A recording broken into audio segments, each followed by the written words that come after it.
윤석열 대통령 당선인이 인수위 인선을 마무리하고 본격적인 당선인 행보에 박차를 가하고 있습니다. 인수위 1호 사업으로 집무실 이전 계획을 확정하고 문재인 대통령과의 회동 준비도 하고 있다는 입장인데요. 하지만 어쩐지 윤 당선인에 대한 국정 전망 기대치는 낮아지고 있습니다. 50%선 밑으로 떨어졌다는 조사 결과도 나왔습니다. 윤 당선인은 취임도 전에 빨간불을 마주하게 되는 걸까요? 한 주간의 여론조사 결과를 토대로 민심을 짚어보겠습니다. 리얼미터가 미디어 헤럴드 의뢰로 지난 14에서 18일 전국 유권자 2,521명을 상대로 조사해 21일 발표한 자료입니다. 윤 당선인에 대한 국정수행 전망 조사에서 긍정 전망은 49.2%로 집계됐습니다.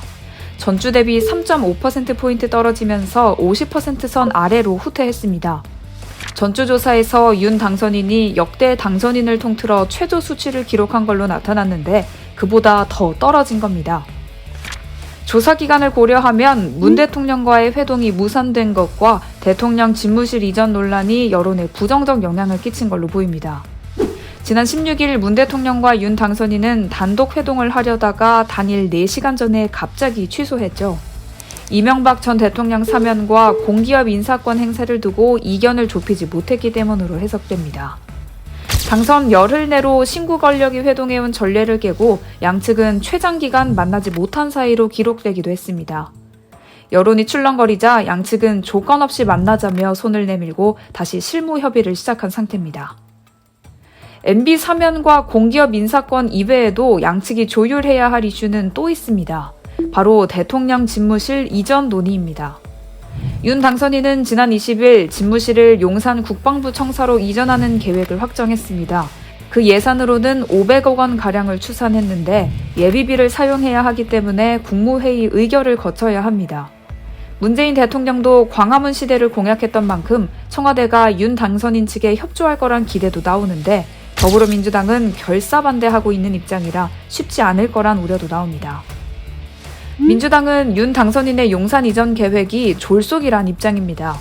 윤 당선인은 당선 직후에도 광화문 시대는 검토를 끝냈다, 이행하는 데 문제가 없다고 자신감을 드러냈는데 지난 기자회견에선 돌연 면밀하게 검토해보니 쉽지 않더라, 광화문 시대는 거의 재앙 수준이라고 토로했습니다.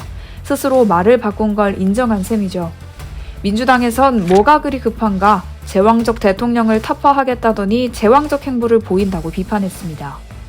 윤 당선인으로선 국정 전망 기대치는 낮아지는데 문재인 대통령과 민주당 지지율은 높아지고 있다는 점이 신경 쓰일 겁니다. 앞선 리얼미터 조사에서 문 대통령 국정수행 긍정평가는 4.6%포인트 오른 42.7%로 집계됐습니다. 전주 40%선 밑으로 떨어졌던 지지율이 일주일 만에 다시 회복된 겁니다.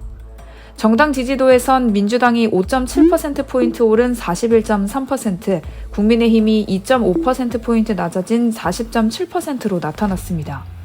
오차범위 이내이긴 하지만 양당의 순위가 역전된 거죠. 아직 취임도 안 했는데 윤 당선인에 대한 기대치가 낮아지고 있는 상황입니다. 이런 국면을 어떻게 돌파할 수 있을까요?